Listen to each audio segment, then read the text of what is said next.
मल्हार। मल्हार कक्षा 6 की हिंदी पुस्तक है। कक्षा 6 क्लास 6 में हिंदी पाठ्य पुस्तक मल्हार का पहला पाठ पाठ 1 देशभक्ति। जीवन में मनुष्य का क्या रूप देश सेवा में होना चाहिए। कुदरत की बात हो, जो कुछ भी हो, हमें मातृभूमि की सेवा सबसे पहले करनी है। तो कवि श्री सोहनलाल द्विवेदी जी द्वारा रचित यह प्यारी सी कहानी है, कविता है मातृभूमि। मातृभूमि एक ऐसी कविता है जो हर एक को दिल में अंदर से सिखा देता है कि जीवन में मातृभाषा, मातृभूमि, भारत की जयकार जो निभाते हैं, वास्तव में वही देशभक्ति है, वो सही रूप में।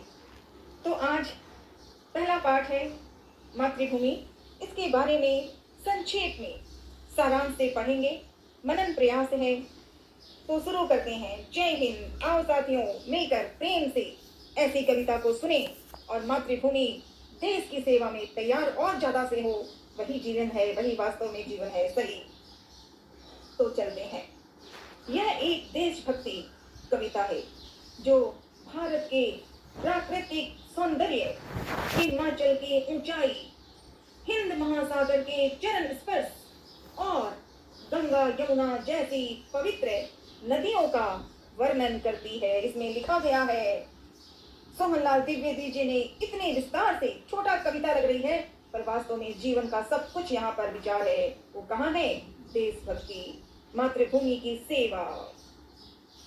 तो गंगा यमुना जैसी पवित्र नदियों का वर्णन करने से हमारे दिल में देश की बात, भारत की बात सामने आती है कि अरे मुझे देश सेवा करनी है।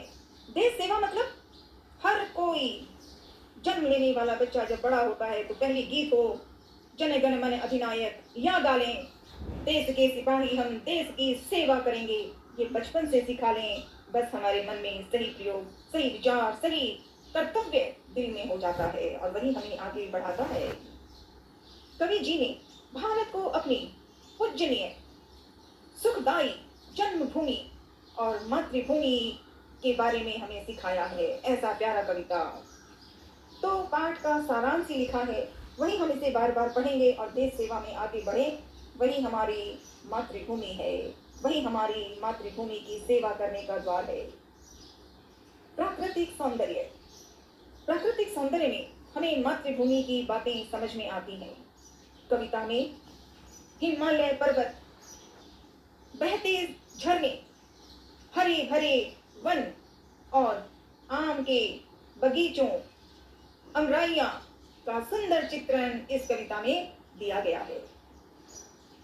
भारत की भूमि को पवित्र बताते हुए यहाँ गंगा, यमुना और त्रिवेणी के संगम का उल्लेख है। प्राकृतिक जीवन की सेवा कैसे हो, ये यहाँ है। जैसे हमारे देश की धरती कैसी है, जहाँ पर नदियां जीवन को रास्ता दिखा देती हैं। और पूरे भोलेनाथ की अगर हम बात पढ़ें तो गंगा का जल अपने साथ लेके भोले हर जगह घूमते हैं। पवित्रता और नदियों का जयकार है। ईश्वर का नाम लें, कर्तव्य का काम लें, या वास्तव में जीवन के बारे में क्या क्या सीखना है, यहाँ पर तैयार हो जाते हैं जब ऐसी कविता पढ़ते हैं। यह राम, सीता, कृष्ण, गीता और गौतम बुद्ध की धरती है। सांस्कृतिक, हमारे यहाँ सांस्कृतिक का द्वार अपने अंदर आना चाहिए। जिस प्रकार राम, सीता, कृष्ण, गीता, गौतम बुद्ध आदि अनेक जो श्रेष्ठ महान लोग हैं, जो कर्म और शांति का संदेश देते हैं, उन्हें नमन, उन्हें नमन, उन्हें नमन। सोहनलाल द्विवेदी जी ने अपनी मातृभूमि पर गर्व है उन्हें, और वह इसे स्वर्ण भूमि और जननी के रूप में सम्मान करते हुए के शब्द लिखे हैं। देशभक्ति की भावना दिल में गहराई से हो, वास्तव में हो।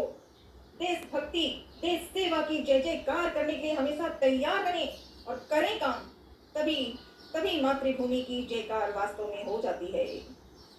प्रस्तुत इस कविता के माध्यम से अपनी मातृभूमि के प्रति गर्व है गर्व, प्रेम, अपनापन, आदर की भावनाओं का हर और चमकती है।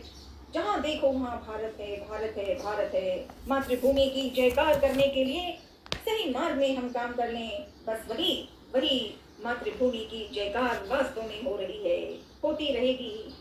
प्रस्तुत इस कविता में सोहनलाल द्विवेदी जी ने मातृभूमि कविता इस प्रकार लिखी है कि कम शब्दों में बहुत कुछ समझ आ जाता है और प्रयास करना होगा, सेवा करनी होगी। नदियों की जय जयकार करने से नहीं होगा। वास्तव में प्रकृति का जो रूप है, जिन नदियों में हमारे बड़े से बड़ा पूरी दुनिया में जो नदियों का जयकार है, उसमें हमारा भारत है, भारत की नदियां हैं। चाहे राम की बात सुने, चाहे भोलेनाथ की सुने, ईश्वर साथ है, सच्ची सेवा होनी चाहिए। यही संक्षेप में शॉर्ट में मातृभूमि का सारांश लिखने का प्रयास कर रही हूँ। साथ रहना देशभक्तों वालों, मुझे भी देशभक्ति की सेवा अच्छी तरह सिखाइएगा। सभी को नमन, सभी को नमन, सभी को नमन। वंदे मातरम, वंदे मातरम, वंदे मातरम।